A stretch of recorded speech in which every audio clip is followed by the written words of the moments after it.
Kristin. Jenny. Did you know that on the My So-Called Life fandom page, there is a timeline where someone has meticulously put together a timeline of all, not just like what goes on in the show, but also just kind of like, all right, let me tell you what. The very first incident, the first item on the timeline is in 1928. What? February 22nd, birth of Chuck Wood. Conjecture based on the age of Paul Dooley. Oh my God. That's Patty's dad? Uh-huh. Uh-huh. Then the next item is the birth of Vivian. And then the next item in 1946 is the birth of Nikki Driscoll. Oh my God. Okay, this is intriguing. Wow. Is It the goes death on and of on. Nikki Driscoll also on the timeline? Well, in 1951, it's believed that was the birth of Amber's sister. Conjecture based on her having ridden on Nikki Driscoll's bike at age 12.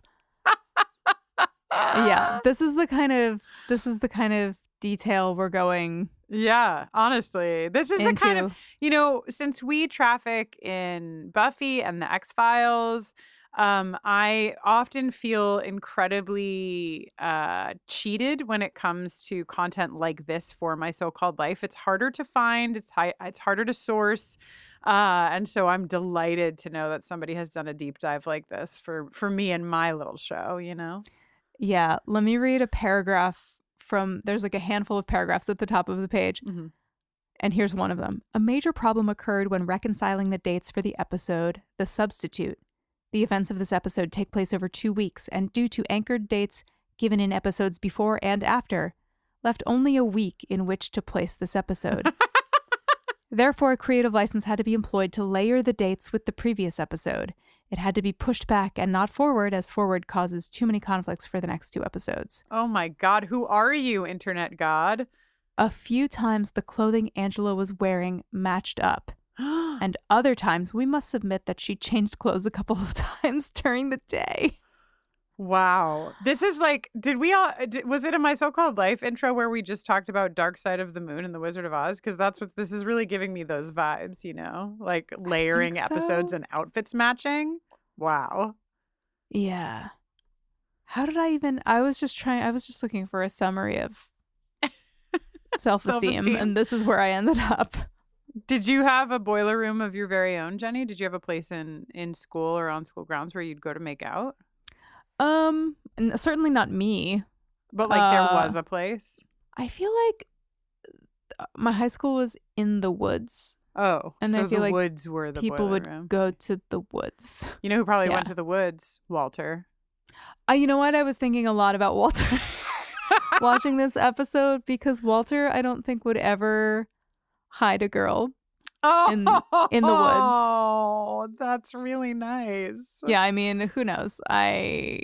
He was a cute boy with shiny hair. I just imagine Walter making out with a girl in the woods, not to hide her, to your point, but also being distracted because he's enjoying kissing this girl, but he's thinking oh my God, what could I make out of this tree with my chainsaw? You know what I mean? Right. There's yeah. When did he start seeing the sculptures inside of the tree trunks? I don't know. What a when I was watching this episode, every time something happened, I was like, I can't believe that's also in this. We've got Hallie Lowenthal showing up and Graham taking over the cooking class from Stefan Dieter. Oh, we've got Katimsky showing up and Enrique. Uh-huh. We've got frigging Sonnet 130. Wow. Which I have never liked and I still don't. We've got the actual boiler room. The titular boiler room has entered the chat. Yeah. We've got frigging Buffalo Tom playing their little secret show. We've got Jordan Catalano playing pool. We've got He Doesn't See Me. He's really busy. We've got Justice for Angela. So first of all, yes, this is why I think you said last week that Joanna and I are constantly saying, no, this time I was saying it. Right. I was like, this is the best episode. They're all the best episodes. I know. And my second question is because you brought up Buffalo Tom. There were a handful of things that influenced the music I was listening to at this time in my life, and My So-Called Life was one of them. Introduced me to, I'm pretty sure, Buffalo Tom. I'm pretty sure Matthew Sweet. And actually, I was just talking about the Stone Roses lately, and I don't know that they're in My So-Called Life at all, but I kind of pair the Stone Roses with that time. But I wondered if you had any experience at the time with the music of the show that you remember. Yeah, I think trying to remember. Of course, I had the My So-Called Life soundtrack, Yeah, same. which I like played to death, and I really liked. I listened to it enough that I liked every single song on it. Yeah. The things that like really stand out to me looking back now were I can't imagine that I wasn't already listening to Juliana Hatfield. Yeah, I think I already soundtrack had came out. Juliana in my, or at least the Lemonheads. You know, like Juliana was somewhere in there before My So-Called Life for me too. Yeah, Juliana Hatfield and the Lemonheads like both were like coming into my consciousness and like became important around this time. Mm-hmm. But the real soundtrack all-star for me is Frente. Frente's book song is on. Oh my My God, is So-Called Life this where soundtrack. we got Frente from? I mean, like, not the universe, but like, because I loved Frente. And a lot of times I bring up Frente, and you have to be in a very specific age bracket to have been as like really into Frente as I was. And it sounds like you were. And I wonder if this is where she sourced from. I also I think that I knew this song and I was like, this rocks. And then I saw an ad in Spin magazine for their second record, which was called Shape. The cover famously, unfortunately, I'm so sorry to tell you this, featured an image that took someone's foot and turned it into a sun. Imagine a sphere with toes instead of sunbeams coming off of it. I can see it. And I saw that and I was like, against my better judgment, I'd like to know more. Before Wiki Feet, we had Frente. Yeah, well, I think that Fruitopia commercials really numbed me to how freaky a kaleidoscopic foot really was. So I was like, I'll give this a try. And then I listened to Shape so much. And then I went backwards and got into Marvin the album and whatnot. Marvin the album, that's the one that I knew. And I mean, maybe I knew Shape too, but Marvin the album is the one that I definitely feel like I listened to a whole bunch. Yeah.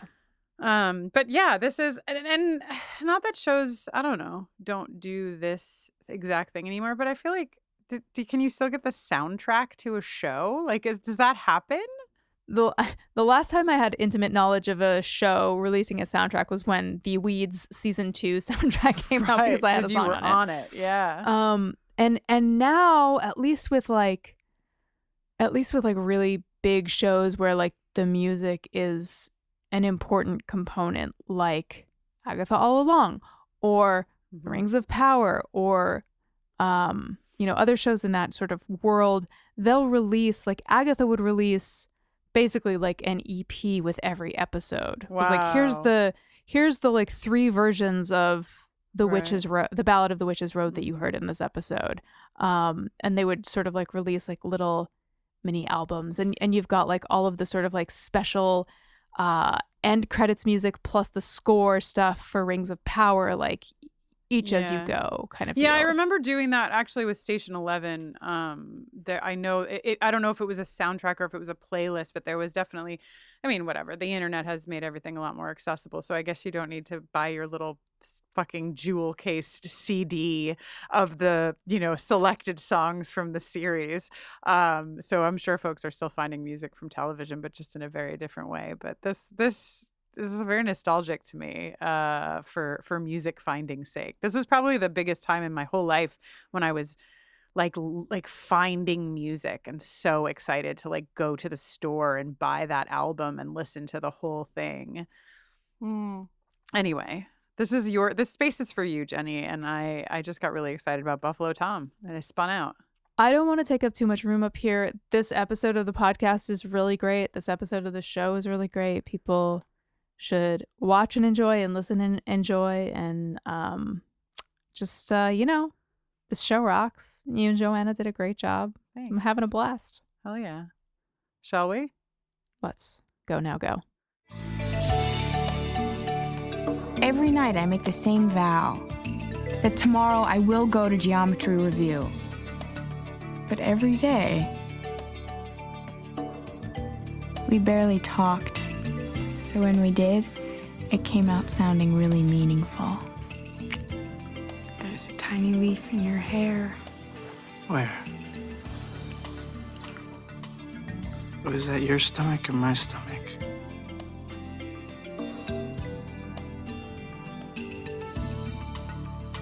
Your cuticles look like little moons.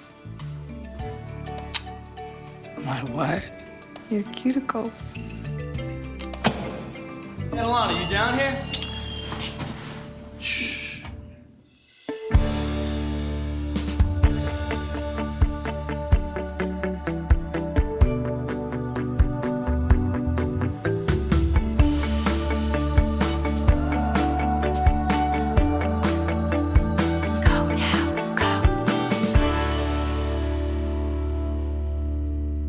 Oh, hello. I am Kristin Russo. I'm Joanna Robinson.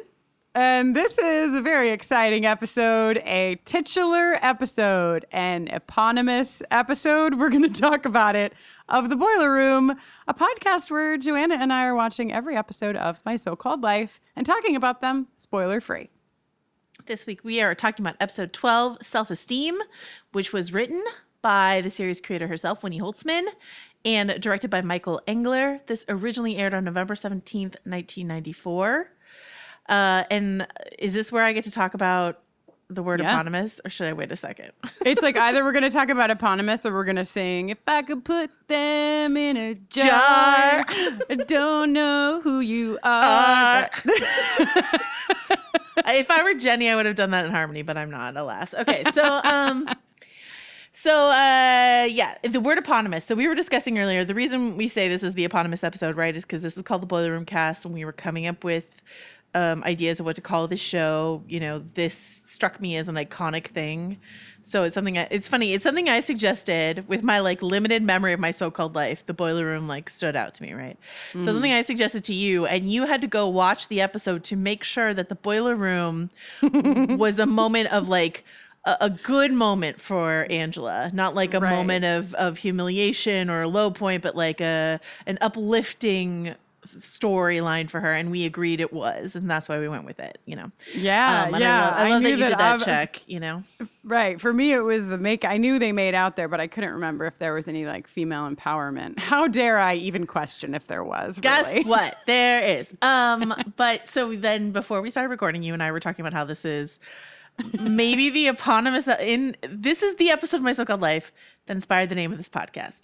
Does that mean it's eponymous? I don't know. You can write in and let us know if you want. We have an email, right? Boiler Room. Yeah, we do. It's boilerroomcast@gmail.com, as a matter of fact. But I was telling you, I saved this story so you could hear it live. I am really scared of the word eponymous, and here's why. Okay. I once misused it in a college essay. Just slightly misused it. Okay. I think maybe eponymous can only be used if it's a person. I think that's what I finally remember what it is. It can only be a person. And so titular is if it's a thing. So it was an essay on To the Lighthouse, the Virginia Woolf book. And I said something about the eponymous lighthouse when I should have said the titular lighthouse. My college professor wrote a poem in the margin of my essay about how I used the word incorrectly. And it goes like this, and I'm not kidding. I remember it. It goes like this. Bear with it. It starts rough, and then whatever. There once was a girl named Joanna Miss or whatever. He made my name rhyme with eponymous, right? Who misused the word eponymous. The mistake so egregious. Something that rhymes with egregious. She wished she had remained anonymous. That's how that poem went in the And wow. Just as I'm thinking about it, I'm like, that is. I was a good student in his class, so I was like that. So maybe he felt like he could be joking and have fun with me or whatever. Yeah. But I'm now I'm like, hey man, that's fucked up. Though I did remember it forever. I mean, I didn't remember what was wrong about us using eponymous, but like as soon as I said it, I was like, this is a danger word. This is a dangerous word. Harkens back to a traumatic moment in your schooling. But I'm glad. I mean, like, it's accidental that I brought up teachers and poetry, but this is a good episode to bring up teachers and poetry, right? Yeah, it truly is. Really is. Also, so then we can't. What we've learned is we can't use eponymous because it's a boiler room and not a person. Right. But Unless if we were using it, the boiler room would be the eponymous character. That's all right. Kind of.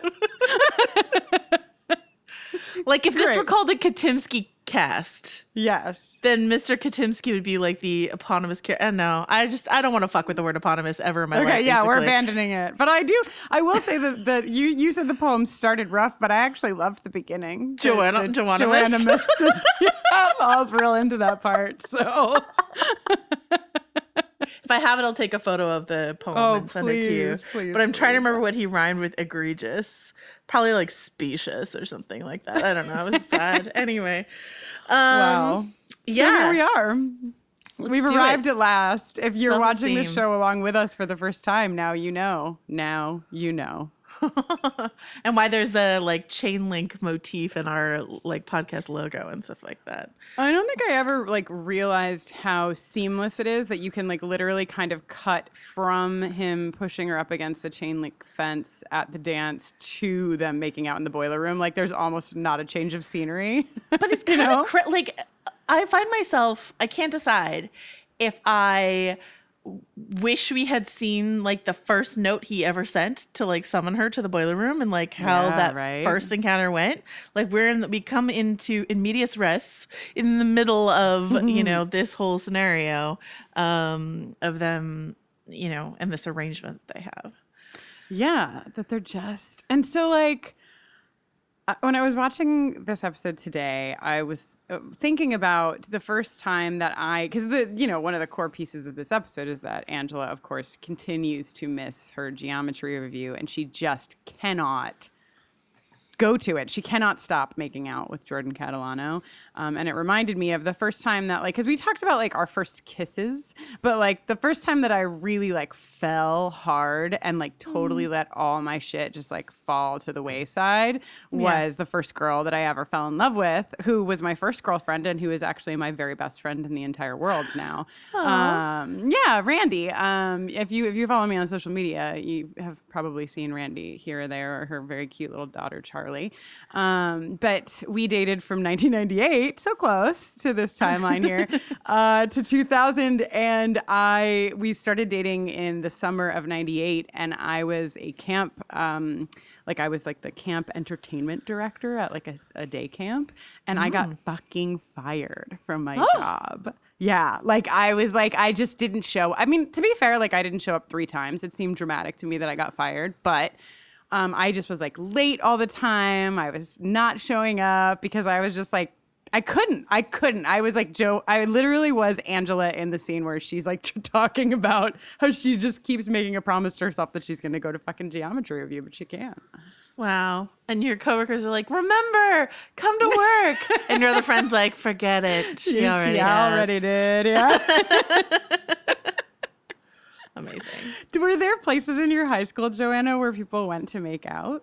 Listen, if there were, I was not aware of them. Me either. Email us if you were one of the making out kids in high school. I mean, like, what are the odds that someone who currently works in my high school is listening to this podcast?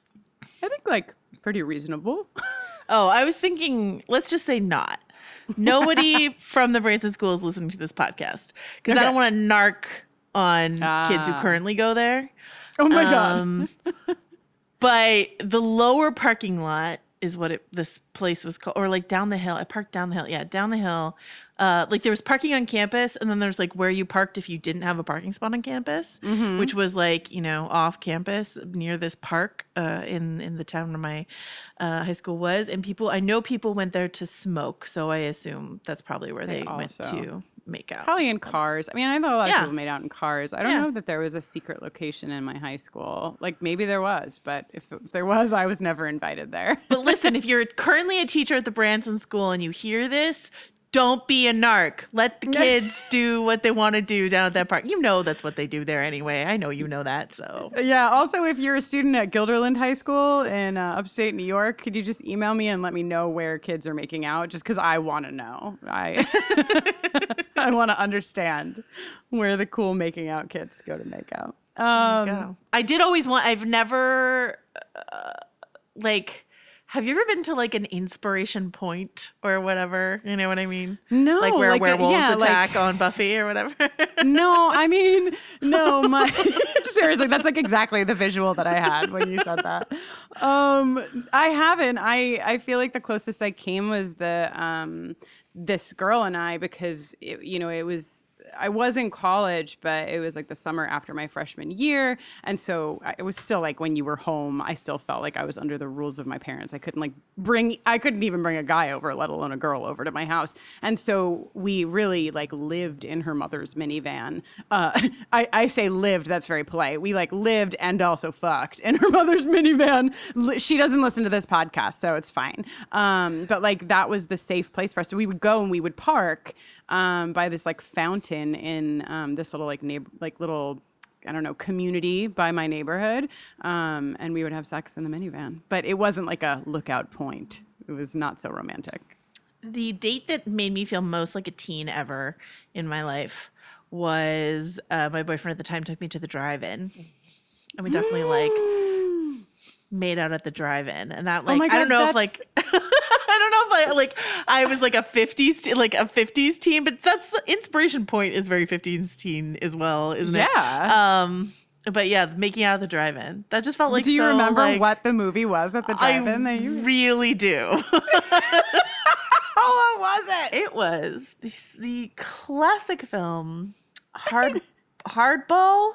Hardball. Yeah, let me try to remember Hardball without looking it up. Hardball, I believe. I mean, I know it starred Keanu Reeves, and it was sort of like this Mighty Ducks meets Bad News Bears storyline where Keanu Reeves, in order to like do community service or whatever, has to coach a team of like inner city kids in baseball. And I've looked up the movie poster. How am I doing so far? Great. That's exactly what I would have imagined based on your description. And I do know that there is a point when the kids teach Keanu like to go, I love it when you call me Big Papa. And like, so you have Keanu doing that in that movie. That's all I remember. Because we were making out most of the time, but that's the movie that was playing. Yeah. Oh, that is great. Nobody has ever made out with me at a drive-in, though I do remember actually going to drive-in movies. I remember my association with drive-in movies is actually clove cigarettes. I remember smoking a lot of clove cigarettes at a drive-in I still movie. smoke clove cigarettes. Do you? Not like I don't smoke. Right. But when I do, it's only if I'm like tremendously drunk. And if I'm tremendously drunk, it will be a clove cigarette. Yes. I have a pack in the kitchen downstairs. This trip to San Francisco that I'm making soon is just getting more and more exciting to me. So you're going to Irish step dance for me, and then we're going to smoke a clove cigarette together. We have such a night. We'll definitely smoke a clove cigarette together. Oh, it looks like tiny baby Michael B. Jordan was in the movie Hardball with Keanu Reeves. So that's fun to know. All right. So my so-called life. My so-called life. Remember that show? Right. So we kind of already touched on the first scene there in the boiler room. They're making out. This is some good kissing, I will say. Right? This is like some. I'm in a season of Buffy the Vampire Slayer where I have to watch Mark Lucas and Sarah Michelle Gellar kiss a bunch. And so I'm just like really here for this level of kissing. More like Mark Blackus, am I right? All right. Somebody once wrote me, listen, I promise this is like my last aside, and then I will talk about my so-called life. But somebody wrote Jenny and I an email, and it was literally just, the subject of the email was Mark Blucas, more like, and then the body of the email was just Blark Mucus. That was it. There was no, it wasn't signed. There was no other information. And it is still to this day, like one of the emails that's made me laugh the hardest. Sorry, Mark Lucas. Why is it so funny? Oh, just fucking Okay. One of my notes, you'll appreciate this, Joanna, is Obi-Wan loves Richard Katimsky. She has such a crush on him. I mean, this poor geometry teacher. I mean, we didn't like her very much when she was trying to be an English teacher, but like she's a geometry teacher. She had to teach English. I mean, Yeah. No wonder she was so bad. It all makes sense now, totally. And I just feel bad for her because she's just like, I don't know. In the end, she's such a crush. I mean, like, and who can blame her? He's such a sweetheart. Like, he's such a darling. Oh my God, did you just fucking send me a picture of Michael B. Jordan via Skype? As a baby in hardball? I did. My phone like lit up from the side of my desk. I looked down and was just looking into child Michael B. Jordan's eyeballs. Sorry, not sorry. Good. So one thing I wanted, so obviously the plot piece of this is that Richard Katimsky, Mr. Katimsky, is the new English teacher. He's at school. He's going to teach English. He wants Rickie, who he calls Enrique, which I would like to talk about in a minute, to join drama. But most importantly, we get in this scene that Angela has missed geometry class. And I don't remember this teacher's name, so I'm just going to call her Obi-Wan, if that's okay. Sure. So Obi-Wan is like, Angela Chase, you weren't in geometry review. And this is, like, if I had to rank some of my top favorite Angela Chase moments, this is, like, up in the top 10, where she's just sort of, like, she says no, yeah, no, but she doesn't actually, like, look at anyone or address anything. And she just kind of, like, points down the hall. Yeah. She's, like, walking backwards. Pretty good. It's so good. Should we start actually? The episode starts with her saying like there are places in the school, some place in school where you only do certain things, right? And here we get the introduction of this character Abyssinia, right, who is featured throughout the episode. We've talked before on this podcast about how, with the exception of Enrique, like white this show is, and it's like where the students of color at this high school, and like and this moment half-heartedly addresses that, which is just sort of like basically the black kids hung out with the black kids and like, and that's why you don't see them because they're not hanging out with like other kids is sort of the implication of the intro. To be very honest with you, that was the case at my high school, my predominantly white high school. So like, that's it's, I don't think that that's like a sort of crazy thing to do at the jump of this episode, but it's interesting because when I was first watching it, and I forgot that Abyssinia is actually like a character in this episode. I was like, what is this? I was like, this is a weird little like throwaway addressing the racial disparity of this episode of this series. And then I was like, okay, well, at least that person is a character. And I would love it if that, I'm like, that she seems like the kind of character where like maybe she could have been like an actual cast member in season 2 or something like that. You know what I mean? Yeah, like, totally. I think if only we knew, but it does seem like, and we won't spoil anything moving forward, but like this is not the last that we'll see of Abyssinia. So I do think that she could have built up for more of a character through line in season 2. But I will say too that like, so there's the issue that constantly happens in so many of the TV shows that I watch, and I'm probably in most of them, where the moment is quick, and it's like, yeah, to your point, Joanna, this is the way that even my high school was also similar, right? Like it was like mostly, it wasn't like the white kids didn't hang out with the black kids, didn't hang out with, but there was definite like, I mean, self-imposed segregation is not the way to say it, but like there was a division. And I think that there's like some like, why is this the case? And like, we should look at it more. But there's also the other side of it, which is like sort of the power of being amongst people who understand your day-to-day lived experience, right? So, I think that when we talk about like closed spaces and like people wanting to hang out, like the GSA, for example, to like move it to something that I can speak on because that's something that I have lived and experienced. Like hanging out with my gay friends, my queer friends was easier. It was, I was more relaxed. I was able to be myself. I had to explain less about myself. I had to be on edge a little bit less. And then this is why, the closed spaces are so important. And this is why I think also you might see in high schools that students of color may be together because there's some commonality happening in experience, especially if it's a predominantly white school. Liberty High is, I don't really know. I feel like we don't get a good sense, but it seems like it's a predominantly white school.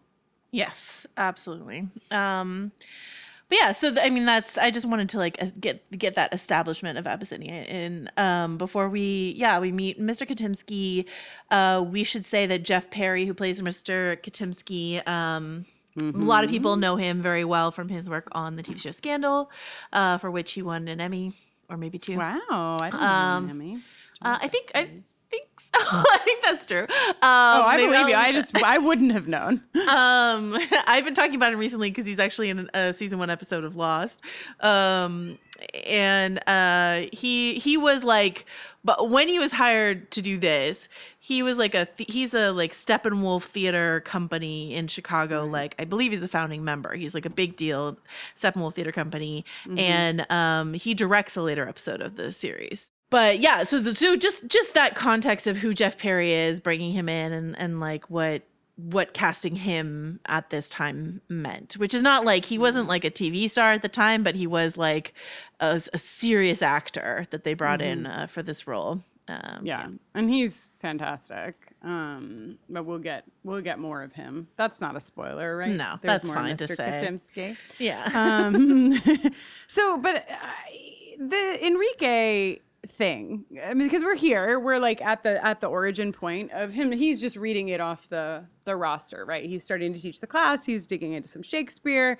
And of course, nobody in class is raising their hand to volunteer any thoughts. So he just randomly picks a name, and it's Rickie's. And so he says Enrique, and the whole class sort of erupts in laughter because Rickie does not go by Enrique. And so they're like, making fun of his name, making fun of him, making fun of the fact that like this teacher called him by his full name, which they have probably never or seldom heard. And Rickie makes a joke out of it to sort of like relieve himself of the uncomfortability and the embarrassment of that moment.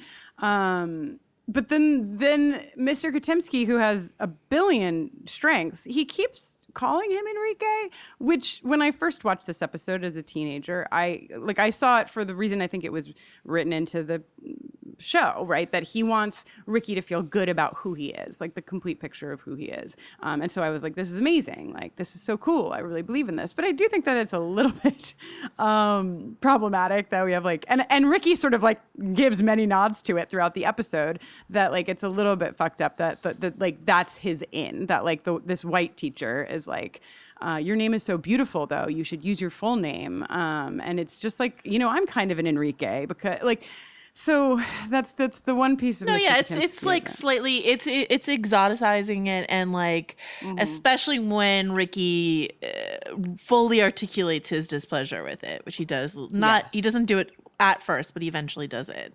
Right. I think that's definitely the moment. I think then he stops, like, because doesn't he call him Rickie after that? And he's like, "Oh, you didn't call me Enrique," So.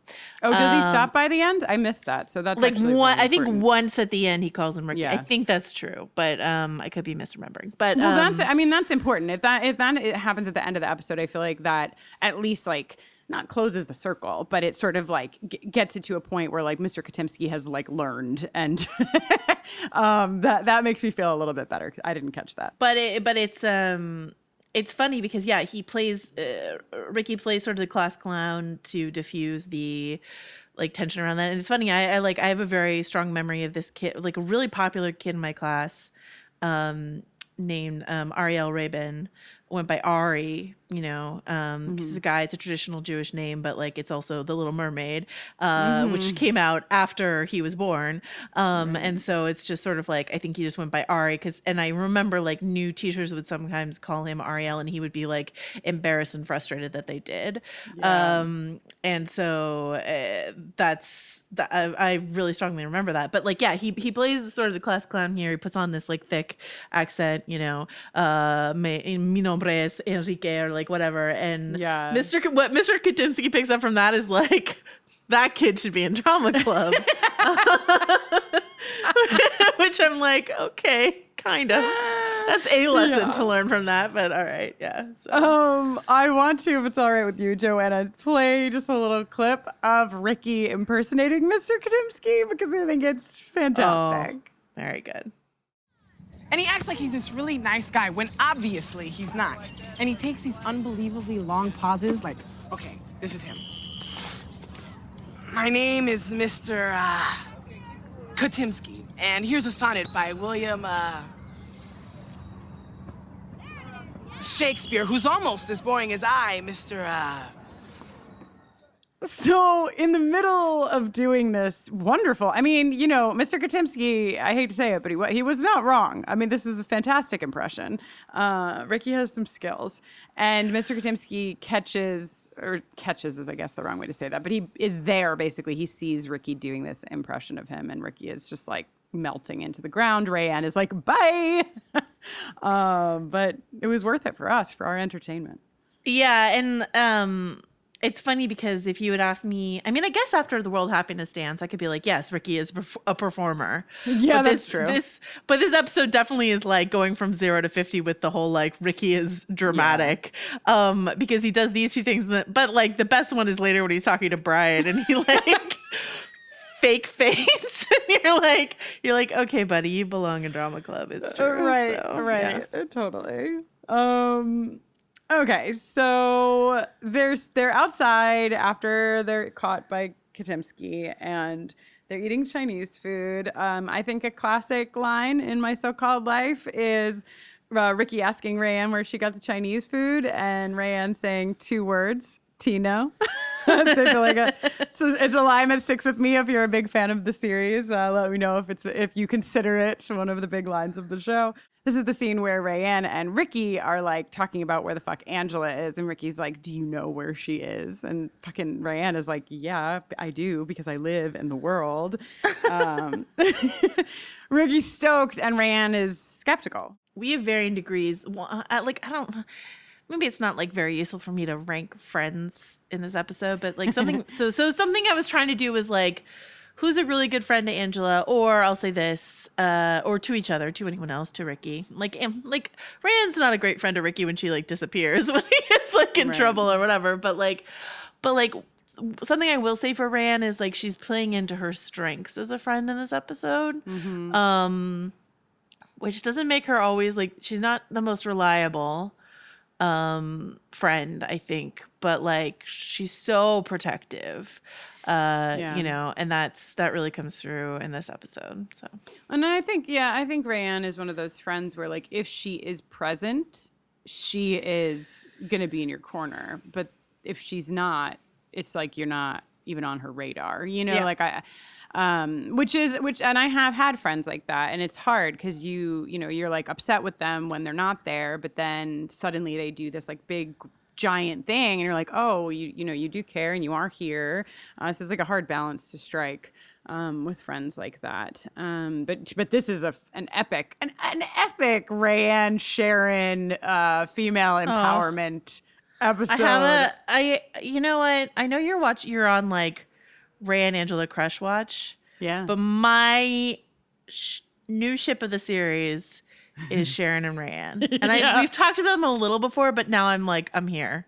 I'm on board this ship. And I will never and all of like Sharon's feelings about Kyle just to me feed into this ship. So wow. I've opened a new bin for you. To put these things into, because I am really, really here for it. These two, we're not there yet, but they get busted once again in the bathroom. They're just always in the bathroom getting caught. But before they're in the bathroom getting caught, Graham is studying for his French class, for his cooking class, but he's looking up French sauces. Angela fucking walks into the Chase household literally happier than Patty and Graham have ever seen her in their entire lives. And I think, Joanna, you talked a bunch last week about sort of the Coach and Tammy Taylor dynamic. And I feel like there's a little bit of that here where she like hugs Patty. Also, I like accidentally paused it right when she hugs Patty, and Patty's look of complete shock is hysterical. And she goes upstairs and Patty's like, I know I don't really want to panic because she's so happy. And they have another one of those like moments where maybe they're not getting along as a couple, but they're getting along as parents. Yeah. That's why a lot of people wait to get divorced until like after their kids are out of the house. Because they like they have a project that they're working on together. And then all of a sudden they're like, oh no, that's all we had. Right. We finished our dissertation of the children. Whoa. Now what? Yeah, this isn't. I will say we've had several episodes where I felt like Patty was like a saint, or like no one was helping Patty, or like all sort of stuff. This is not Patty's best episode. No. The stuff with Graham and the cooking class, it's not her finest hour, even though it was like her idea in the first place. Yeah, she just she can't really keep it together in this episode. Like she can't. Even you want her to at least be able to kind of hide some of her initial impulses with Graham, and she just doesn't. And there's like a half mask on it, which somehow makes it even worse. That she just kind of keeps making him feel lesser and not capable. Yeah, everything she said, I was like, this is so undermining. Why? Yeah. Like this isn't like and it almost comes out of the blue. Like I know that we have this conversation that she has with her dad, but like since when is she like followed her dad's advice exactly? You know what I mean? And it's like I can't believe she lets her dad get to her so quickly. And then she's just so unsupportive and like in a like really just like casually dismissive way, and I'm just like I don't like it, Patty. I'm usually on your team, but I don't like it. It feels I can't think of the word for it, but when Patty's dad comes over, he says a line that is said by almost every character in this episode. He says to Patty, "You deserve better than this guy who doesn't even have a job or whatever." But I'm not convinced that it's him saying that to her that makes her behave this way. I think that if I'm gonna like really think about what would make Patty as sort of like nasty as she is in this episode, or like non-supportive, maybe it is the fact that as much as she wants Graham to go out and do his own thing and succeed, that she didn't anticipate what it would feel like to have that happen so quickly, because she's kind of been in charge and been like the successful one, the one in charge, the like person who like owns her own shit for as long as we know anyway. So it probably feels a bit threatening to her, or like feels a way that she doesn't recognize, to have him have this totally separate thing. Like he's doing this thing entirely without her, and they've been like working the same job, living in the same house, and he's succeeding. And he's also kind of like not withholding in a bad way, but he's kind of like, a little bit, my thing, right? And so I think like that's probably also making her feel like, what the fuck is going on? It is a little weird. Like he'll come home and she'll be like, how was it? Yeah. And then he'll just give her nothing. And then she just like fills it in with an unkind assumption. But like, and I wish she didn't do that. But I also wish if he walked in the door and she's like, how was it? He could be like, wow, Stefan Dieter, total alcoholic, not showing up. This loud chick, I wound up teaching, like stuff like that. So. Right. So we started the episode with the sound clip of Angela promising herself that she's going to go to geometry review, and then she says, we barely talked, and when we did, it came out sounding really meaningful. And there's this amazing like little collection of lines with them making out over the course of, who knows, can you tell, is it a day, is it a week, is it 2 weeks? I'm not really sure. Have their flannels changed? Is it the same flannel? It's hard to know. Right.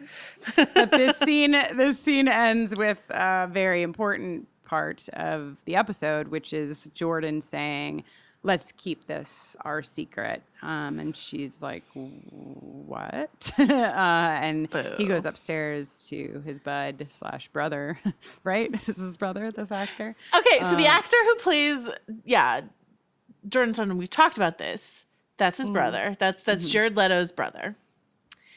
And like a bandmate, right? Yeah.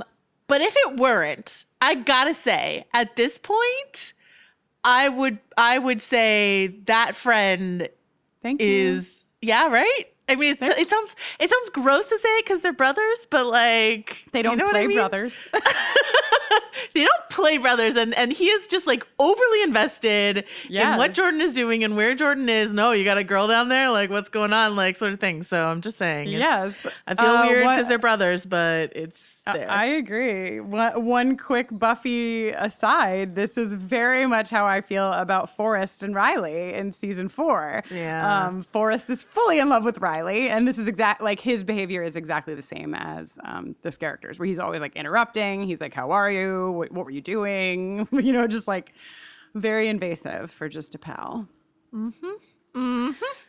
So the day is divided into kissing and not kissing, kissing and not kissing, and Angela's learning no geometry. There's a great quote that I don't want to miss where she talks about how the way she's dealing with not learning any geometry is by making herself invisible, which is really easy because she just sits in the back and she lets the boys shout out answers. In geometry, I felt like a criminal. I'd missed every review session, so I tried to be invisible. It's surprisingly possible. You just sit in the back and keep quiet and let the boys shout out the answers, which they will, even if they're wrong. Boys are less afraid of being wrong.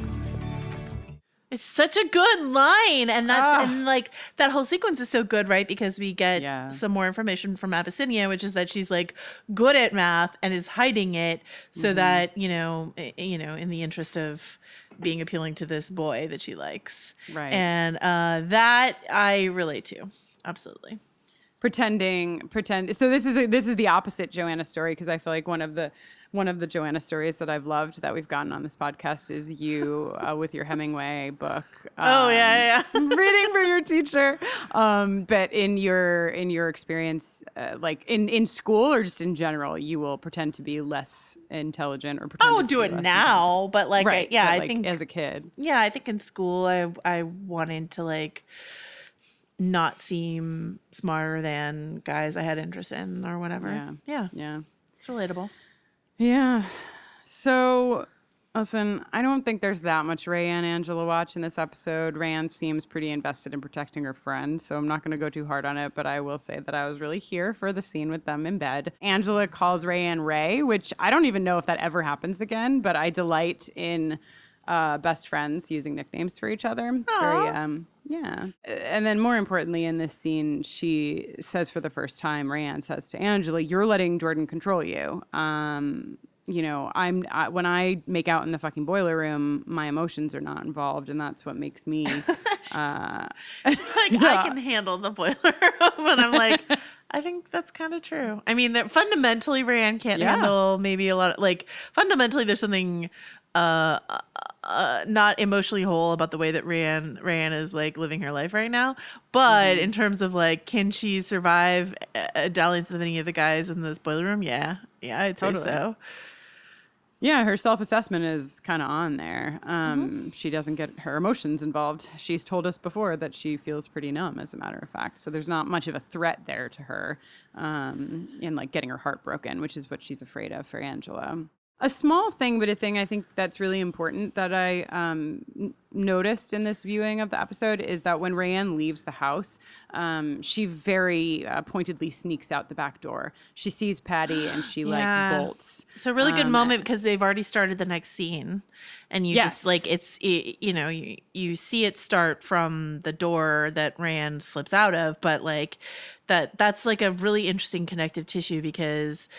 I understand why we know why she's avoiding Patty, but it's also just sort of sometimes you watch scenes of an episode, scenes in the same house, and it doesn't seem like they're really that connected to each other. And this just flows from one scene to the next, Yeah. It's really nice. So we meet Hallie Lowenthal. She is the obnoxious, what does he call her 40 times? Obnoxious? The obnoxious woman? Loud woman. Who I always think, at first, is Caroline in the City. Who's that actress who plays Caroline in the City? Leah. Yes. Thompson? Thompson. No. Yep. Leah Thompson Leah from Thompson? Back to the Future and Howard the Duck.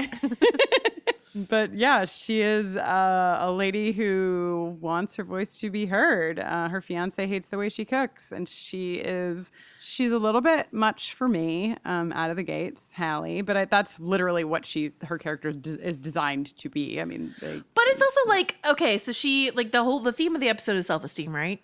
Yes. And if there are certain characters that need to find their self-esteem, whether it's Abyssinia to own how good she is at math, or Angela to stick up for herself, or Rickie to join drama club, or whatever it is. Hallie Lowen maybe has like an excess of it, like Lowenthal has an excess of it, right? Like she is very, very sure of herself in this scenario, and Graham is like, I don't know what's going on, And I mean, like, I think it sort of feeds it this whole like loud, obnoxious, like blah blah thing. Like I kind of feel like if a dude were doing something similar, Graham wouldn't have described it exactly in the same way. Ooh, now there is a very solid point.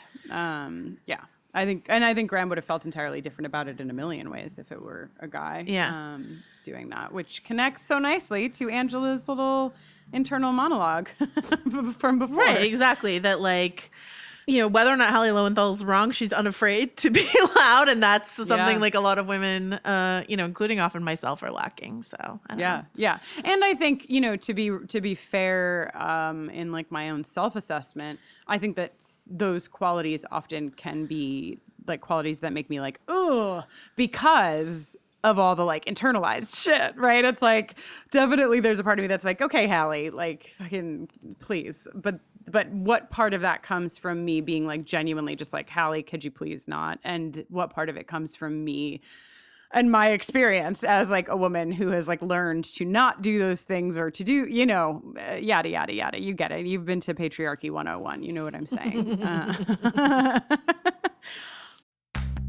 This episode is brought to you by Progressive Insurance. Do you ever think about switching insurance companies just to see if you could save some cash? Well, Progressive makes it easy. Just drop in some details about yourself and see if you're eligible to save money when you bundle your home and auto policies. The process only takes minutes, and it could mean hundreds more in your pocket. Visit Progressive.com after this episode to see if you could save. Progressive Casualty Insurance Company and Affiliates. Potential savings will vary. Not available in all states. Hey, Michael. Hey, Tom. So big news to share, right? Yes, huge, monumental, earth-shaking. Heartbeat sound effect big. Meat is back.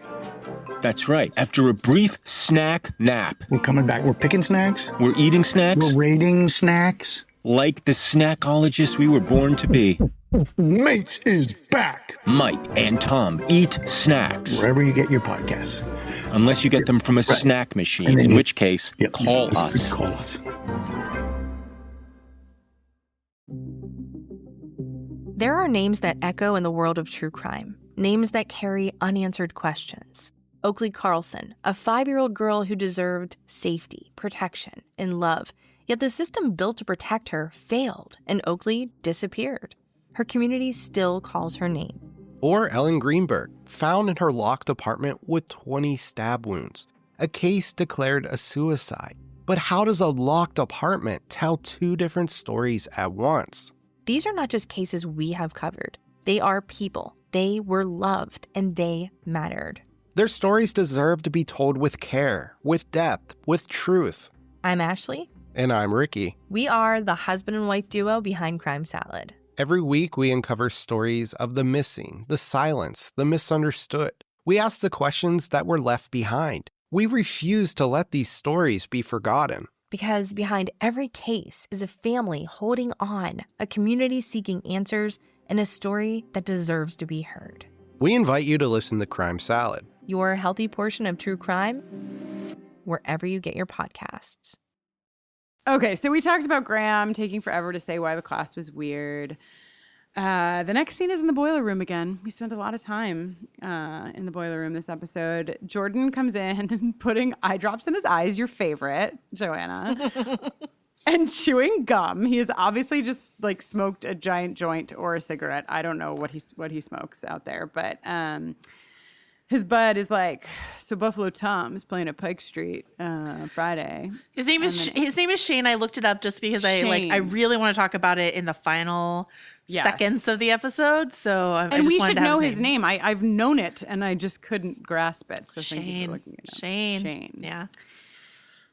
So Angela's like, so you go to Buffalo Tom? So I just want to fall into the floor and through it and down to the core of the planet and never watch this scene ever again. Because he's like, he goes, what of it? Fine, like, whatever. Yeah. But then she goes, oh, because, I heard somewhere that they might be doing that. I'm like, Angela, obviously you've just heard him talk about it. Like, heard somewhere. You're right there. Oh, Angela. I'm so embarrassed for you. Anyway.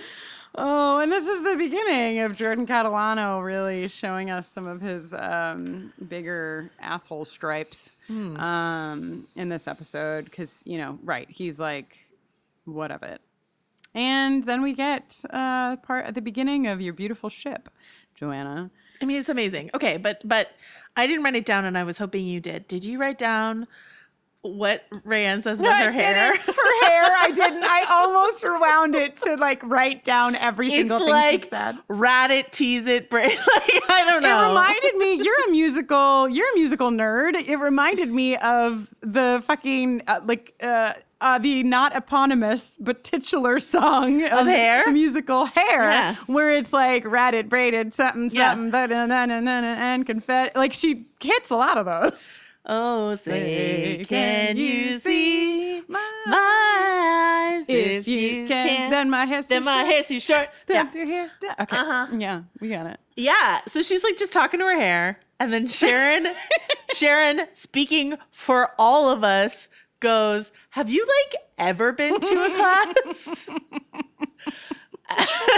Then Rayanne goes, excuse me, I was talking to myself. And by myself, she meant my hair. I don't know. She's having a conversation with her hair.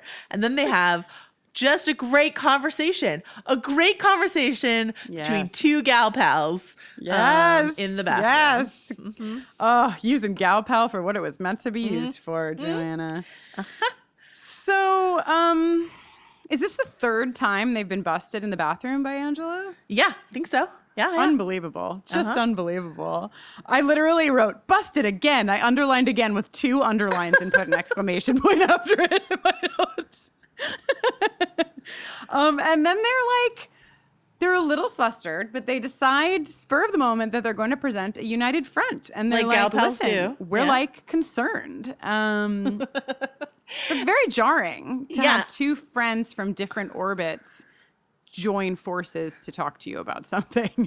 And does Rayanne say does she say when I was drinking and doping? Is that what she says? Oh my God, does she say I don't know. I hope she doesn't. Or drugging. I don't know. Whatever it was. Drugging. I think she says drugging. Whatever it was, I was like, that doesn't sound like something a teenager would say. But it's usually I'm with them. I'm like, yeah. And then I was like, oh no. She says that, and I love how Angela's like, it's not the same thing, and Rand's like, wait, really? You don't see the connection? And I was like, Rand, you're being so astute in this moment. I agree with you, so. Oh my God, if you were in the bathroom, you could have made it a 3-way high five fucking, the connection is self-respect. And then they high five, their high five is like, you know what, Joanna, for your ship, I'm gonna make a GIF of that. Yes. I'm not skilled enough to do it while we talk, but I will do it after the episode. What is their ship name? Is it like Cheyenne or Rayon? Rayon. Rayon is good. They're probably wearing a lot of rayon too. So, Rayon it is. So they're basically like, you deserve better. The line that, again, we hear again and again and again and again in this episode.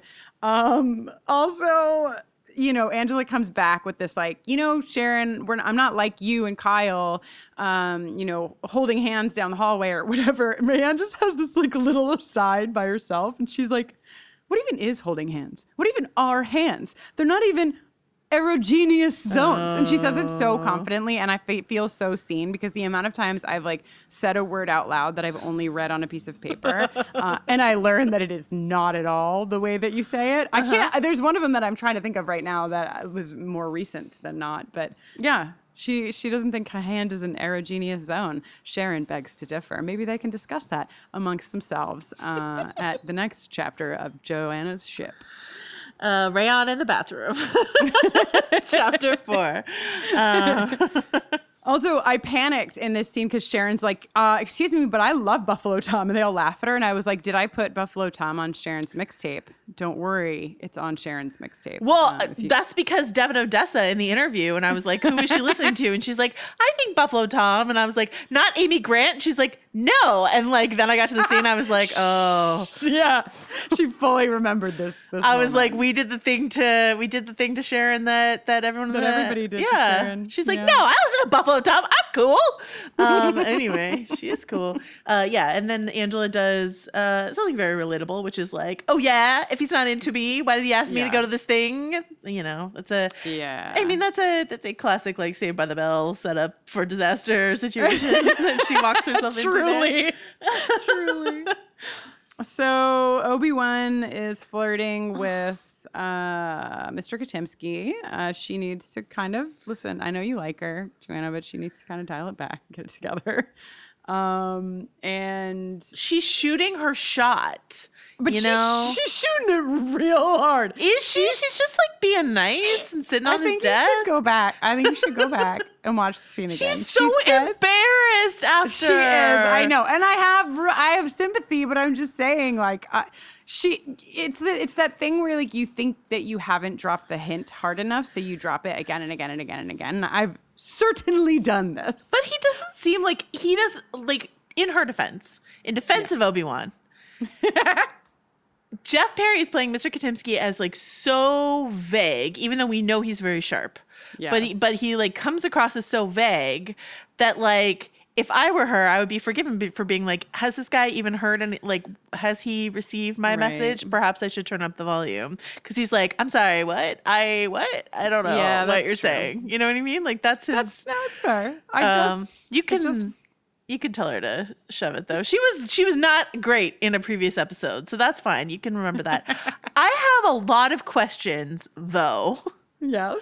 About this English class and who's in it. And who's in it when and when it's convenient and when it's not, right? Because Angela's not in the class now. But she was in that class when they had the substitute, but Rickie was not. So and Rickie is now in the class. Well, yeah. And now Rayanne is cutting class. Skipping it. Yeah. Rickie is in the class. Brian perma there, right? Brian is in every class. Brian permanently there, and Jordan's still there. Is Brian taking 2 Englishes? Like, what's happening? I mean, I'd believe it. But yeah, it makes no sense. And then I think in a later episode, Angela's back in that class. So it's confusing to me. It's basically whatever's convenient for the plot. Whatever's convenient so she's not sitting there when they're discussing the Shakespeare sonnet. Exactly. So. Yes, true. Very true. This was before the internet. So like before writers had to be aware that someone on Reddit would be like, excuse me, I examined the seating chart. It was in a different classroom entirely, first of all. Anyway, so I apologize. It was before the internet. As a matter of fact, there's a line in this episode where Graham says about Hallie Lowenthal, she had one of those flip phones, and I laughed. And that loud, obnoxious woman. She had one of those crazy flip phones. So we talked a little bit about this very dramatic scene between Rickie and Brian. They're on the stairs outside of school. It's fantastic. And I don't know, I want to pay more attention now to the episodes that Winnie writes, because there's at least 2 scenes in this episode that happen like this in this format where like both characters are talking and they're not overlapping at all. They're each kind of monologuing, but they're still hearing the other person enough to kind of come together in moments or at the end. And it happens here with Brian and Rickie. Rickie's going off about Mr. Katimsky, and Brian is going off about how dare Angela, ask him to teach her geometry, blah, blah, blah. And they get to the end. And fucking Rickie, who's been paying no attention, we think to Brian, is like, so you're not going to go to Angela's, right, to help her with geometry? And he's like, well, I might stop by. Joanna, if you missed the look on fucking Wilson Cruz's face. I didn't. Oh my God. Is it not incredible? It's like he's one like, of the best. It's the physical embodiment of Yep.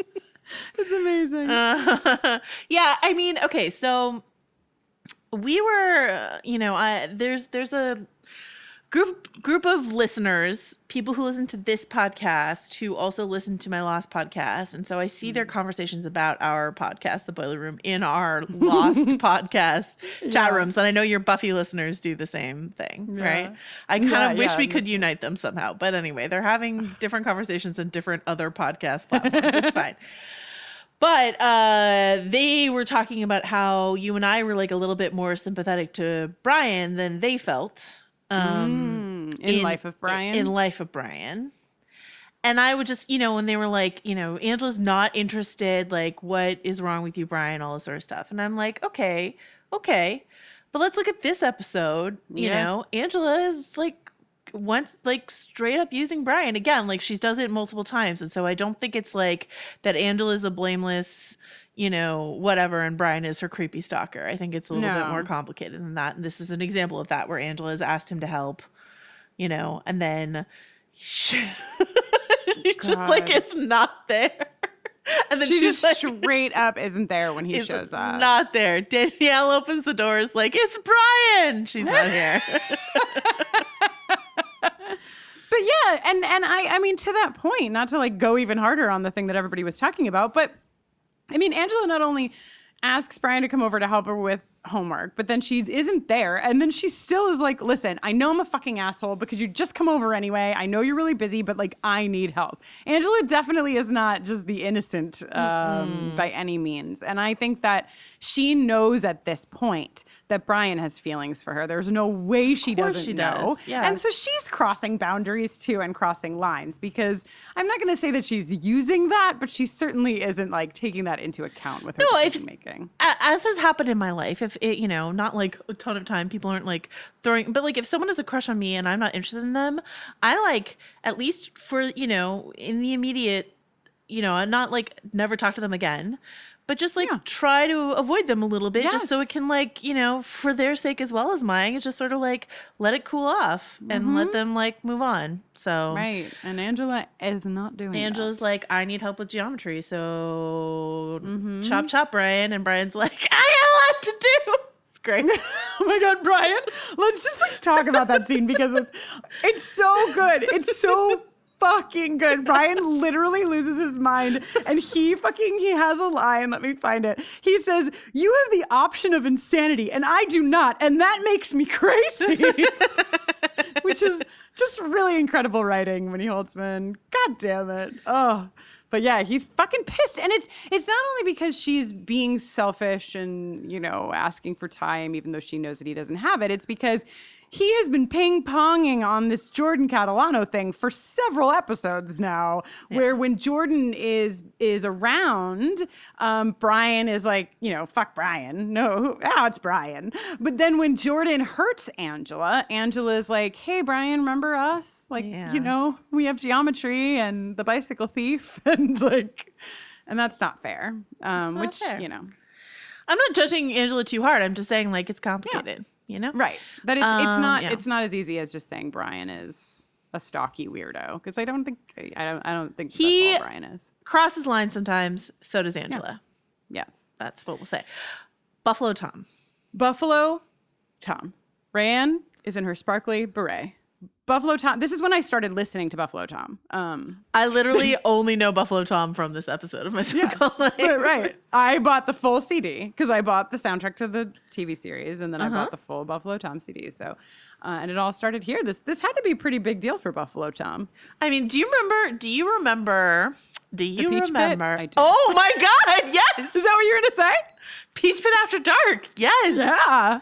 Wow. Okay, so this color me bad. Get out of here. Jeepers, that was a little bit of a mind hive that I was not expecting. But anyway, yeah, on 90210, they would have bands show up and play the Peach Pit After Dark, and it would be like this, like a band playing SNL, like a cool network TV platform for a band. Usually they were more known than like Buffalo Tom or whatever, but that was just something that I think of. And so yeah, like for them to be on a network show, a primetime network show, for sure. And they're great. I mean, this song they're playing, I don't remember what song that they're playing in the beginning of the concert, but the one that Joanna and I already sang you some of, about holding her hand too tight, is a song that like I cannot hear even a chord of without warping back. I close my door at night. Before this is it's not a spoiler, but a little bit of a spoiler for later on in the season.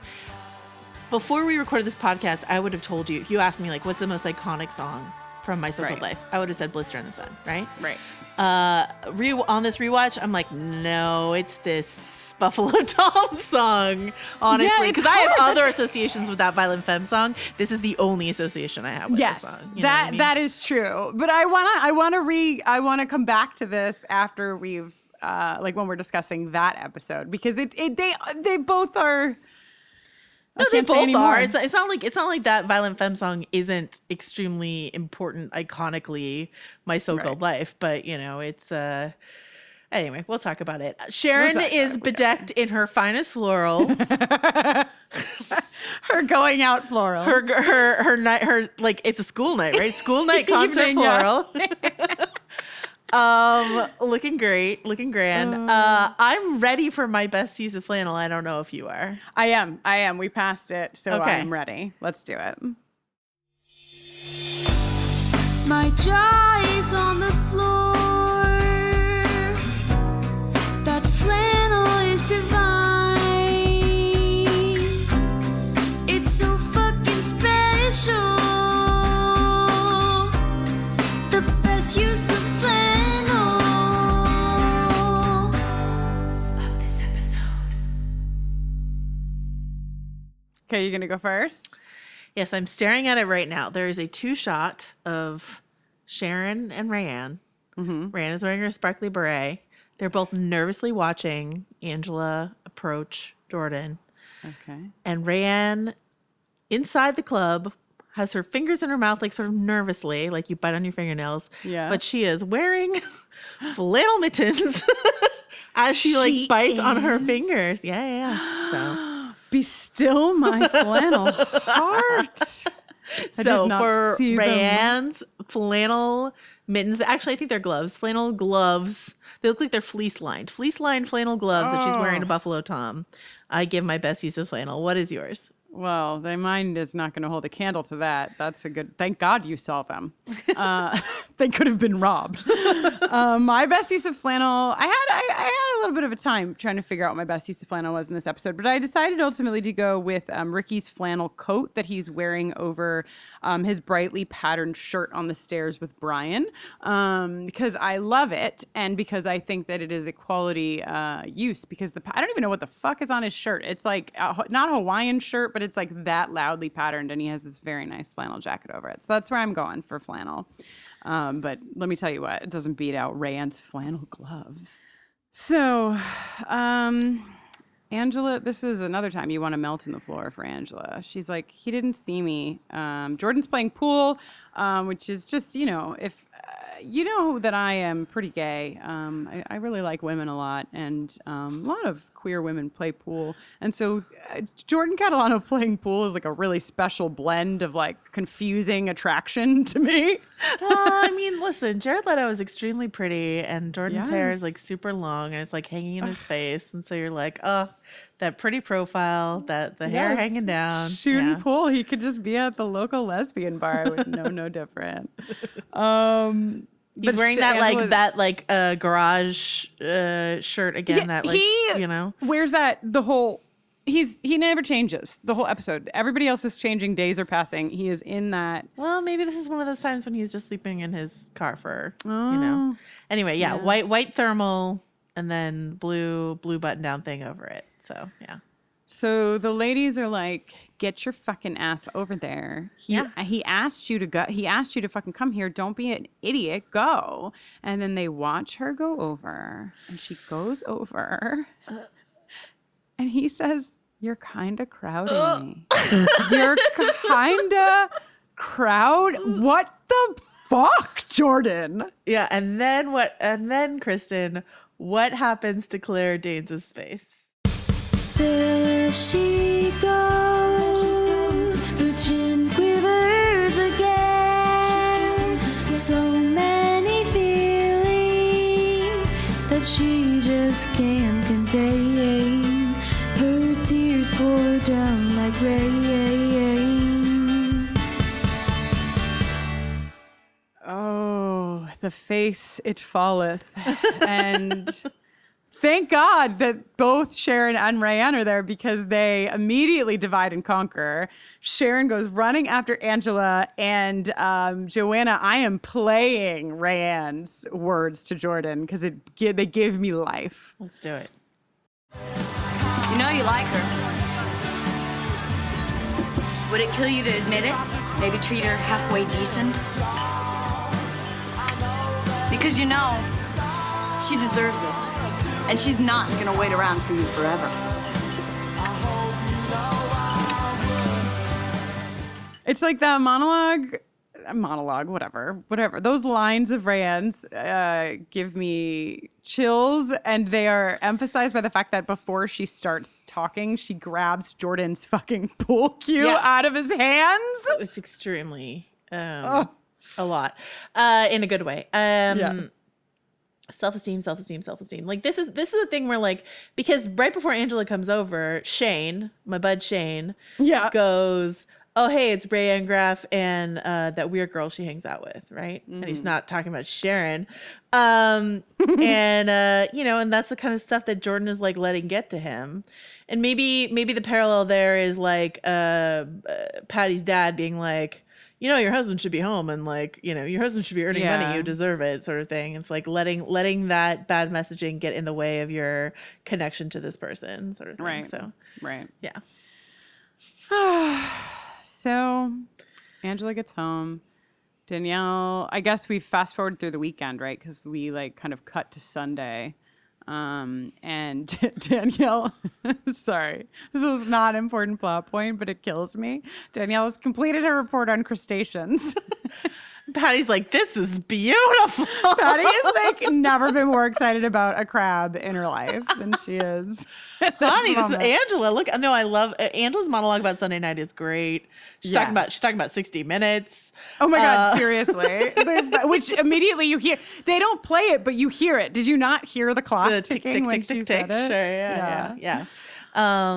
It's pretty great. And yeah, Danielle is very proud of her report, and Angela's like, I'm sorry, I'm too much in my feelings to help you here. Yeah. She's just, like, stuck on the couch. It's such a mood. She's like, the only person you'll ever love doesn't like you back. It's Sunday. Brian has your textbook. You can't study. It's just a real mood. I get it. So we talked about Brian coming over. Literally, his curls are, like, standing straight on end. He's so mad.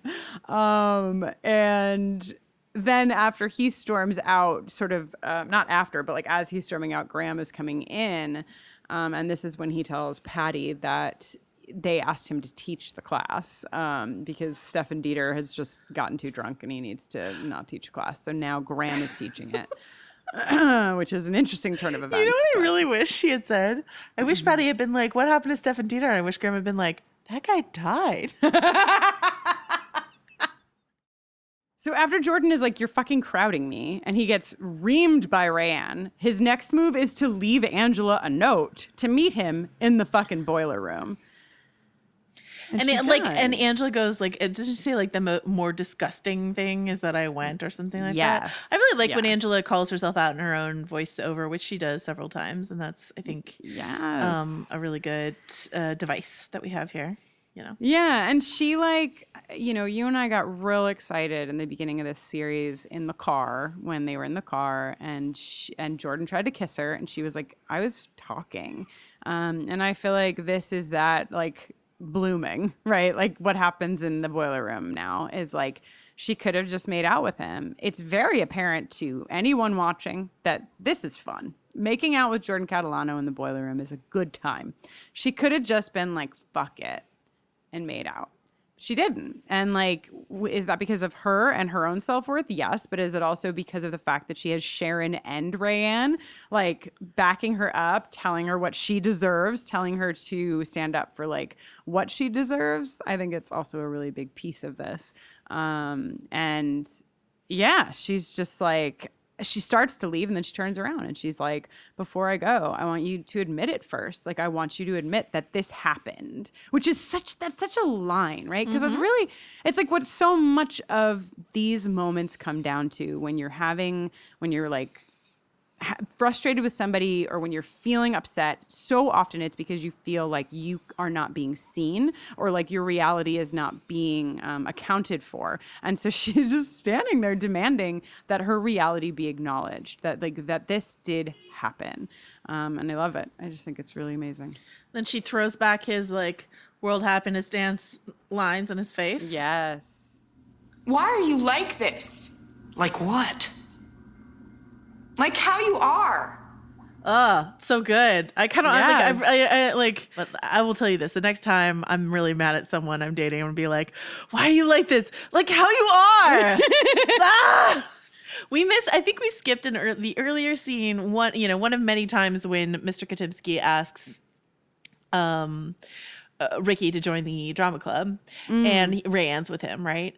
And he's like, "Why aren't you?" We talked about Obi-Wan, but we didn't talk about this, which is like, he's like, "Where? Like, why aren't you in a classroom somewhere?" And then Rayanne does this whole like, "Well, what happened was," right, whole thing, and he's like, "Why don't you join drama club?" And she goes, "Will it get me out of something?" And his Jeff Perry's line reading of like, probably not. It's like really good and weird. I don't know. He's that kind of actor where he just like he picks very interesting and weird line readings sometimes, and that's a really good one. But a million years ago when I was in my undergrad program, I studied theater, and one of my favorite classes that I took several of in college was the Meisner technique. Joanna, do you know? I know you love musicals and theater and stuff. I don't know if I studied acting, but I don't remember the Meisner technique. No. The Meisner technique is basically like it starts where you just basically repeat back and forth with each other. Like I would say, I have brown hair. You would say, you have brown hair. We would go back and forth and back and forth. And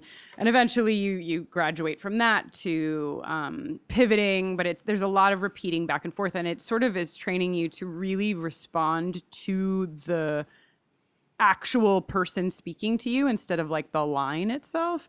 It's really amazing. And it can be like, for me, it was like amazing in a million ways, but the way that he delivers his lines reminds me of that. Like it's very apparent that he's not like concerned at all with like how it lands. It's like very much off of the person who has just spoken in a way that like makes all the sense or none of the sense, but it makes all the sense in the context of the scene. Yeah. So anyway, if Jeff Perry, is that his name? Mm-hmm. Yeah.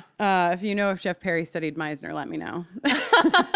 I want to correct the record. Jeff Perry did not win an Emmy for Scandal, but he should have, or for this. Oh. I was watching not this episode, but another episode of My So-Called Life later on the season the other day, and I was like Googling who won the Emmys this year because I was like, why wasn't it all of these people? Why wasn't it AJ Langer? So anyway. So we do this big pivot back to English class, and I want to know how you feel about this scene, Joanna. Basically, first of all, we've been talking a lot about like season 2 of My So-Called Life and like where it would have gone and like what is happening with like Brian and Angela, and would that have been something that grew or didn't?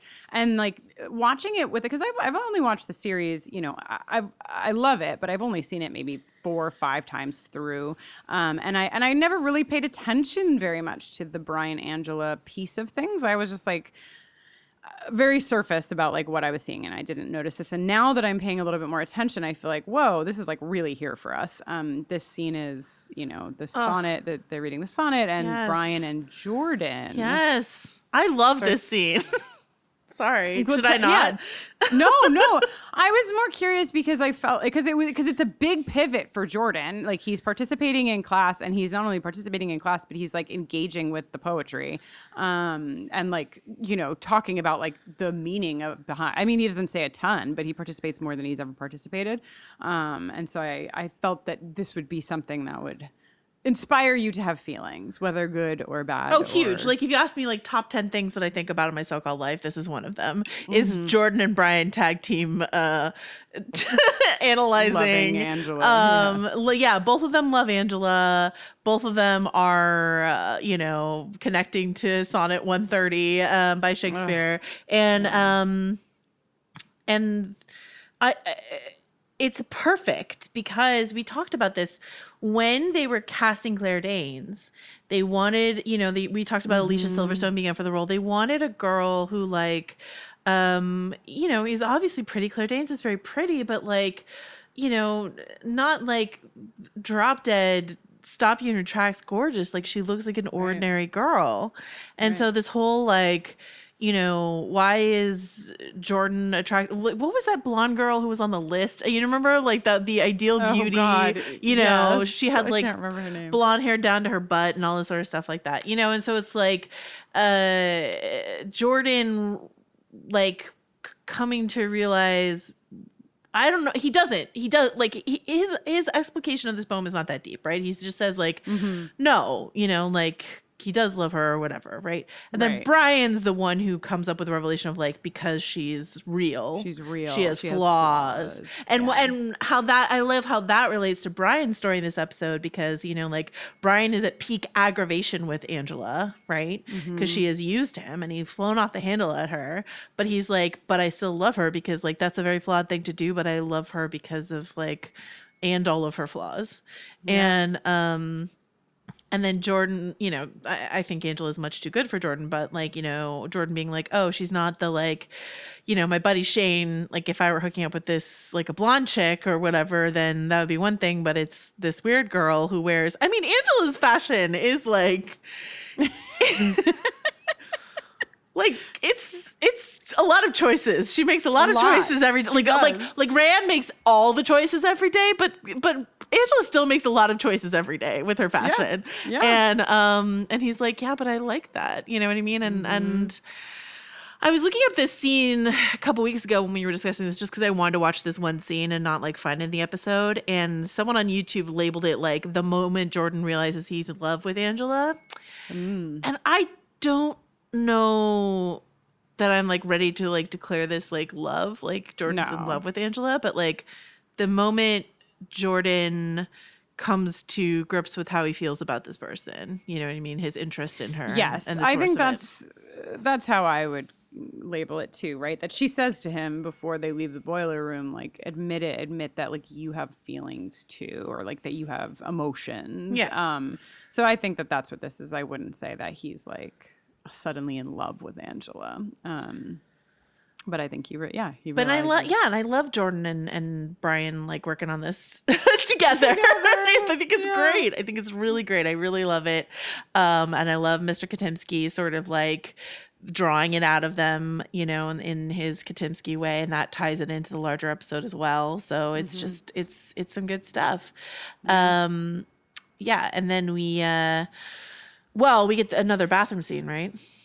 Yeah, we go to Abyssinia and Angela, who are both in the bathroom. Angela is like, I'm not going to fucking pass this midterm. And Abyssinia is like, I'm going to skip the midterm. Like, they're both, like we saw them in the beginning. They're both coming at this from different places, but similarly feeling really frustrated with themselves because of like decisions that they've made because of boys, basically. And what's really cool is that by the end of the bathroom scene, we don't see it. We don't see the journey from like them clocking each other as two people who have made some regrettable geometry decisions to helping each other, to Abyssinia helping Angela. But Abyssinia helps Angela, and they are basically both feeling like, I don't know, more ownership over themselves by the end of this scene. And then it doesn't matter because the fucking midterm is canceled. It's postponed. But it's a great like fucking girl power scene, I think. Yeah, absolutely. Absolutely. And like I said, I wish that Abyssinia were in more of the show. I know that actress from The Cosby Show in A Different World, where she played a character named Charmaine. So I like, she's an actress that I'm like, oh, she's here. She's great. I wish we had more of her. So Rickie signs up for Drama Club. And they have this exchange about his name. They go a little bit deeper, where he's like, I don't hate my name. But like nobody has called me that. Nobody calls me that except for my grandmother. And Mr. Katimsky gets to like, I think what he had been reaching toward, though a bit clumsily, and saying to Rickie, like, hey, nobody should hate who they are. And like, you know, it's apparent that he was trying to get there through the like conversation around the name. But what he really wanted to say was like, you're fucking great. And like, don't hate the pieces about you. Don't hide pieces about you that you think maybe other people don't want to see. I don't think he means his name at all. Nope. I was going to ask Joanna if you were ready for some of the most dramatic slow motion Buffalo Tom guitar solo only scene in the My So-Called Life universe. When I got to the end of this episode, I think I rewatched it like 4 times. Right? It's like there's a lot going on, right? It is, right? There's like every angle. It's like you could like take it. You almost want to like have, you know, those like if you're looking at an apartment online, you can like spin the camera around and like look at the ceiling and look at the floor and like check out the kitchen and like walk it around. You know, those like little virtual tours. Like I want to be able to have that camera in the center of this hallway in Liberty High School to just like study closely everybody's faces, because they're all, Brian is having I almost gave Brian best use of flannel for this flannel because he's just like melting into the locker, like watching this happen between Jordan and Angela. Rickie's so excited. Rayanne is excited. Everybody's losing their mind. Even fucking Sharon is there, witnessing this moment. No, it's a cute. It's like it's just this really sweet moment because like what you have is like Rickie signs up for drama class, right? And then Rayanne walks up and sees it and she's so excited. And then tell me if I get this order right. And then they like, so they're sort of like separate, but then they all sort of crowd back together. In this weird moment, it like doesn't quite make sense. Like I think Rickie like exits and then just like comes back to his locker. Whatever, it's fine. I want him to be there. But it looks almost like a coordinated dance, and like they're just like not looking, and Rayanne has her like candy necklace that she's like gnawing on, both in the when she sees Rickie's name on the cast list, but also like in this moment. And you know, Brian sees Angela, and then he sees what Angela's looking at, and then like Shane makes the weird. I rewound it so many times to try to decipher the faces Shane is making at Jordan in this moment. It's like, oh, there she is, that girl we've been like have they been talking about her? And he's like, go for it, bro. Right. Like we had a bro down about this, and I support you. You read a Shakespeare sonnet, now you understand your feelings, bro. You got to go for your feelings then. Like I don't really understand what's happening, but I was fascinated by it. So if you have the time to pour over those frames of what you think Shane, aka Jared Leto's real life brother, is like saying or trying to convey in this moment, please do let me know. But oh my God, please give us the deleted scene where Jordan runs to Shane and is like, man, we read this fucking sonnet in class. I gotta tell you about it. I gotta tell you about this girl. And as it turns out, I like that weird girl that Rayanne Raff runs around with. Yeah, and then the way this is shot, right? Because he like comes over and he's like, can we go somewhere and talk? She's like, sure. And the whole like, what is eye contact, what isn't? The walk towards the camera that Jared Leto does, and his like fucking Jinko jeans, his like big coat, the white thermal. It's like, here comes every 90s dream boy right at you at the camo, right? Yeah. So he's like walking towards her. Can we go somewhere and talk? She goes like, sure.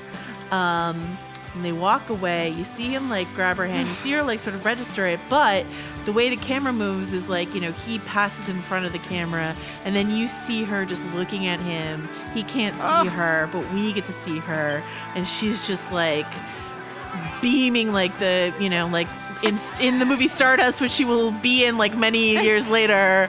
She's like shining like a happy little star in that moment, and it's just, oh my God. And the Buffalo Tom is playing, and it's just everything. God, they were like, the music department was like, dear Buffalo Tom, we need a guitar only version of that song, please. Make it last as long as possible. So good. Oh my God. I mean, it's one of these things, right, where I don't remember what it was. Oh, last week I was like proud of Brian that he like put his hand on Delia's hand, and you were like, I mean, like, sure, but also, like, let's not give too much credit for whatever. And like, that's kind of also present in this moment. It's like, I die when he holds her hand. But also, it's like he was a total asshole to her for like 80% of the episode. And so it is a thing, I think, that should be like, I don't know, that I like to at least hold for myself, that like, because this is all it takes for me. I am Angela, right? Like you did all that shit, but then you came here and in front of your friends and then you held my hand. Like I will wipe away all of those sins, you know, which is not always the best decision. But that said, just, yeah, I think we all swoon. Is there a human among us that does not swoon? Please email us at boilerroomcast@gmail.com. Yeah, and like the whole like, is she making a great decision? We don't know, but like, can we blame her for this? Like, she's just like, oh, it's all she wanted, to be acknowledged, and he acknowledged her, and it's just this whole like thing. I really love this moment. Like I think the treatment of this relationship of this character Jordan Catalano is very smart in this show. I'm not just swooning because I like ship Angela and Jordan. I'm like swooning. Right. I'm swooning because like that feeling that the person that you like really like and who maybe you thought you had no shot with or whatever it is, and then like finally like it's happening. It is happening. It is not boiler room happening. It is halls of the school happening. You are Facebook official. It is happening. And you know, will it last? Who knows? But you know, it happened. So like, you can't. No one can deny it happened. Everyone watched them hold hands and walk down the hallway. So it happened. She's not crazy. So, yeah. And they're like Rickie's fucking face when he watches them walk. Like, I think he like leans his head. Oh, into he the like locker. literally swoons. Right?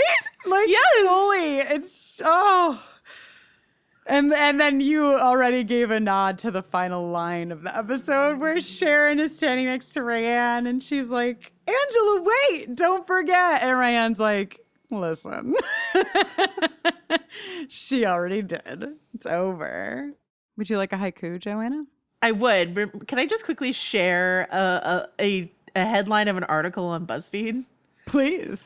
It's called How the Boiler Room Episode of My So-Called Life Caused Your Sexual Awakening. It's just like a roundup of like gifts or whatever, right? But listen to this deck written by someone named Morgan Shanahan who works at BuzzFeed. The deck, which is the title below the title on an article, says there's only so much flannel and Buffalo Tom a 13-year-old girl can like take. Perfect. Yeah. I mean, I was gonna say perfect submission until I hear whatever it is that Kate has cooked up in a haiku. So I'm ready for it. Yeah. Well, Kate takes us in I think a thinky direction to the core of the episode. Kate's haiku is, I've long accepted that I too am not the type to handle the boiler room. No, sorry, to handle boiler room. Wait. Yep, to handle boiler room. I mean, are you the type of person who can handle the boiler room, Joanna? No. Me either. Not with a Jordan Catalano. I had a brief window. No, listen, not with Jordan Catalano. Just in general, No. I am not. Though I've had brief windows of time that I've been able to handle the boiler room, but for the most part, I've never been able to do it. I always have feelings. So there you go. Chain link fences, Shakespeare sonnets, Enrique Vasquez, Jinko jeans, Buffalo Tom. It all happened. Well, this when is your show? Is it today, the very day that this podcast airs? Yes.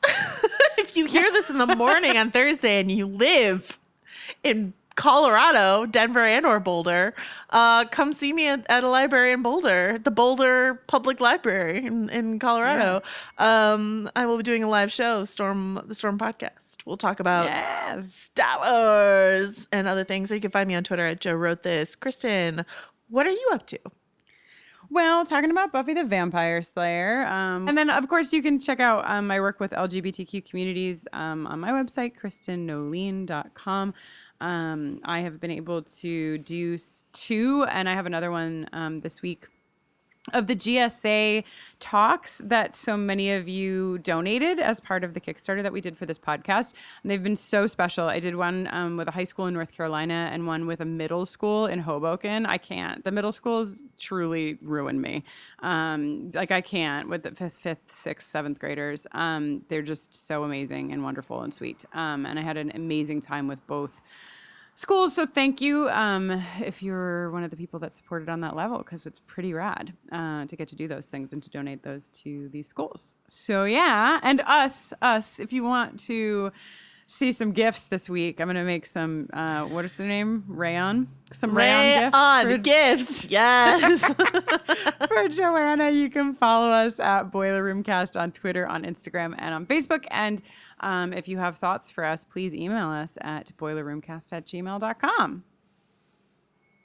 And in the words of Rayanne Graff, go now, go now, go. If I could put them in a jar.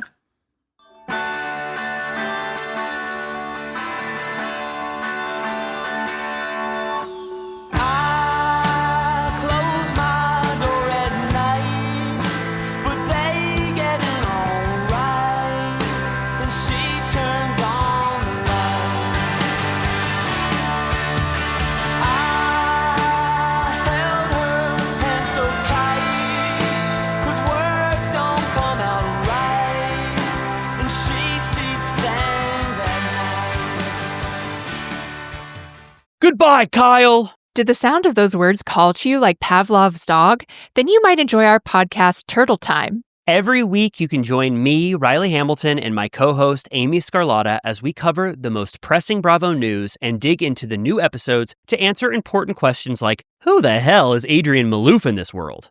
Listen to Turtle Time on Apple Podcasts, Spotify, or wherever you get your podcasts. New episodes every Wednesday and Friday. The Regency era.